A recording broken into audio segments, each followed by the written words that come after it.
The name John Wilkes Booth is forever etched in the annals of American history as the man who assassinated President Abraham Lincoln.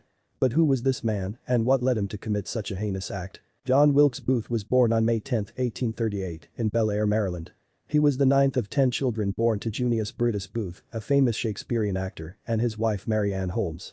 From a young age, John showed a natural talent for acting and often performed alongside his father and siblings. However, Booth's upbringing was far from stable. His father was an alcoholic who frequently abandoned his family for long periods, leaving them to struggle financially.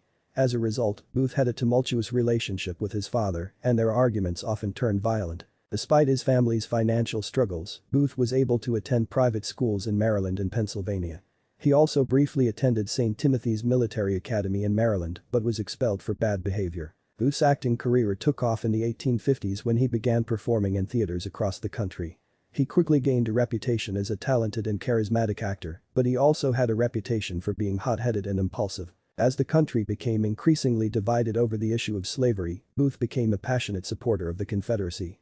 He viewed Lincoln's election in 1860 as a threat to the South and saw the Civil War as a fight for states' rights. Booth also had a personal vendetta against Lincoln, whom he blamed for the Confederacy's defeat.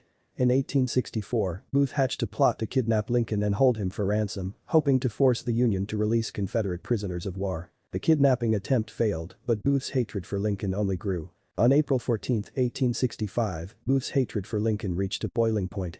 As the president watched a play at Ford's Theater in Washington, D.C., Booth snuck into the theater box and shot Lincoln in the back of the head. He then leaped onto the stage and shouted, "Sic semper tyrannis. Thus always to tyrants," the state motto of Virginia. Booth fled the theater and went into hiding, but he was eventually tracked down by Union soldiers and killed in a shootout. John Wilkes Booth's assassination of Abraham Lincoln is considered one of the most significant events in American history. It marked the end of the Civil War and the beginning of a long period of national mourning. Booth's actions also had a lasting impact on American politics and society, leading to a renewed focus on the issue of civil rights. Despite the horror of Booth's crime, there is still much that remains unknown about his motivations and mental state. Some have suggested that Booth suffered from a mental illness, while others believe that his actions were purely political. Whatever the truth may be, John Wilkes Booth remains a fascinating figure in American history, a man whose life and actions continue to be studied and debated to this day.